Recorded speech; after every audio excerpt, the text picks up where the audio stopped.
Before I get started with the video, I just wanted to say thank you to everyone who commented in my last video and in my last community post. I thought me being emotional was a bit too much, but y'all are so sweet. I apologize if some of your comments don't show up in the comment section of my videos. I'm not the only one having this problem. There's other YouTubers too that's also having this problem. I don't know.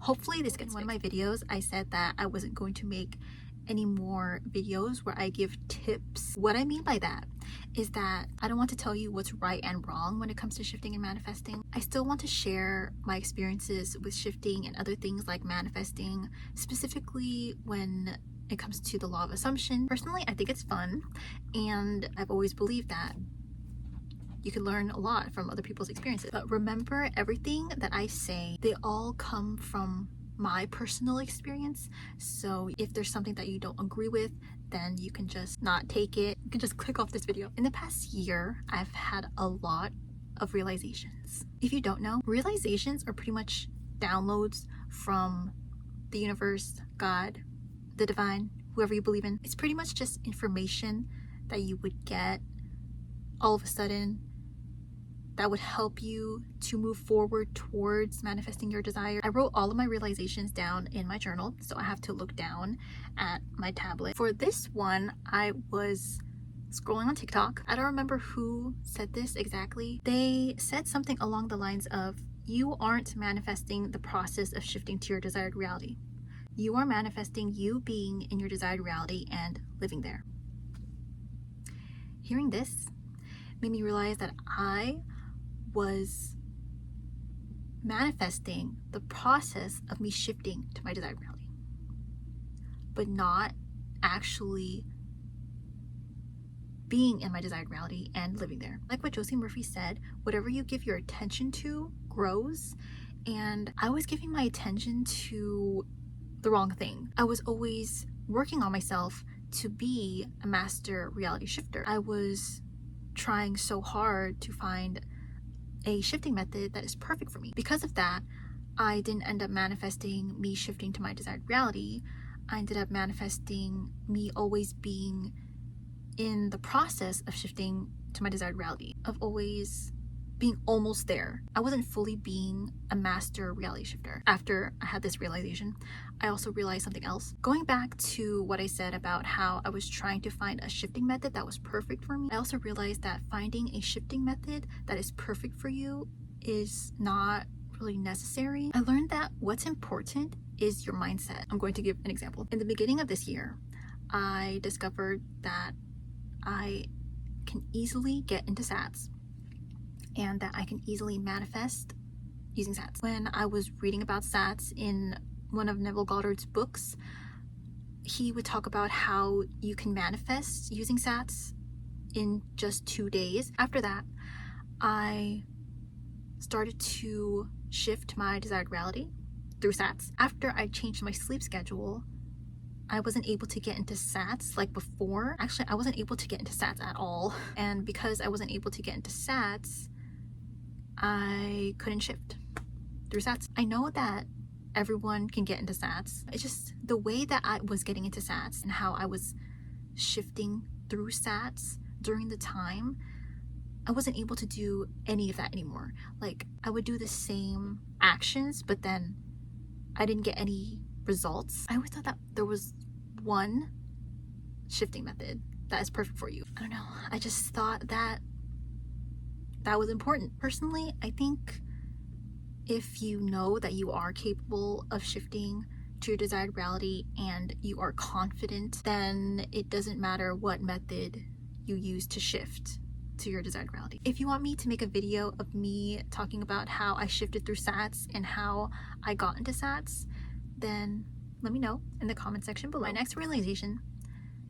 was that you don't use techniques or methods to get what you want.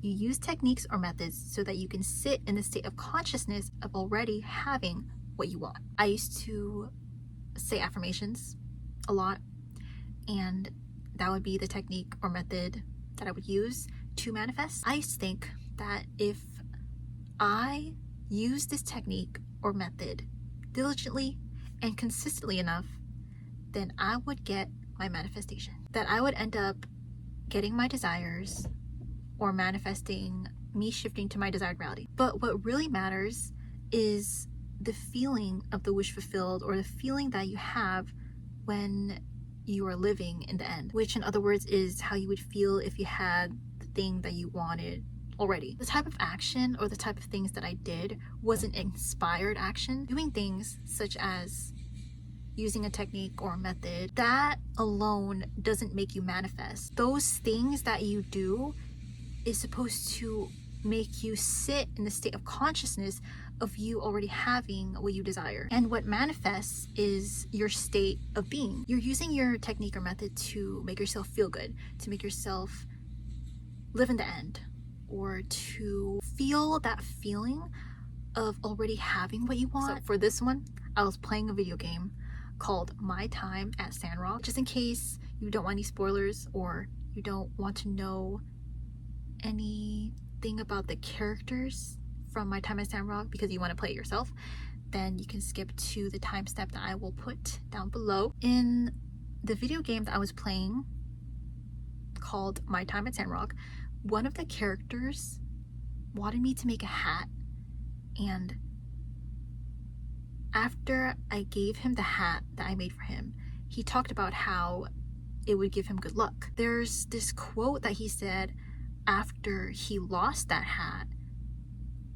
and he continued to be successful even after losing that hat. After that scene, I had a realization. That realization was that you do the same thing with other things, but just in a different way, which is assuming that something is true for whatever reason you think that makes sense to you. You are the one that makes things true. This could be applied to shifting, and when you use shifting methods, you are the one that is making the method work.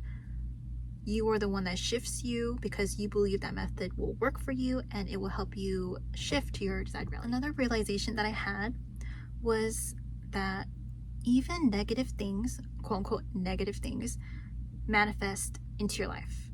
In other words, the impossible also happens even for things that are quote unquote negative. I never looked at it this way before. I think it's because I always focus on the positive. Once I became more self-aware, I realized that there are things that are quote unquote negative in my life that I manifested. I never understood what this meant until this year. When people say you are not your thoughts, I didn't completely understand what they meant when they said that. It means that you do not have to identify with any thought that comes up in your mind. You can choose to identify with thoughts that you want to identify yourself with, or you can just let those thoughts go. And doing this will make them void, or they will just not be true because you decide that it's not true. I now understand that you are truly not your thoughts. The thoughts that make up who you are the ones that you identify yourself with. And if you choose to just let go of those thoughts that you don't want, not ignore them, because if you ignore them, they'll just keep coming up unless you address them. At least that's how it is for me. If you let those thoughts go and you don't identify yourself with those thoughts, they won't become your personality and they won't become who you are. The last one is, if you desire something right now, that means your future self already has it. What this means is that your future self is leaving their past self, which is the you now, breadcrumbs. What I mean by breadcrumbs in this case is the things that are supposed to help you and lead you to manifest what you desire right now. I've always had trouble trusting myself, like fully trusting myself. This is the reason why you can't trust yourself, and you should trust yourself and where you're going when you are inspired and you are acting on inspiration. That inspiration that you get, it all comes from your future self. If you're not trusting yourself, that means you're not trusting your higher self or your future self, whatever you want to call it. And you're not trusting in also your intuition. It's connected to the universe, to infinite intelligence, God, the divine. All of that is within you. It's all connected. I hope everything made sense. Thank you for commenting again and liking my videos and watching my videos. That's it.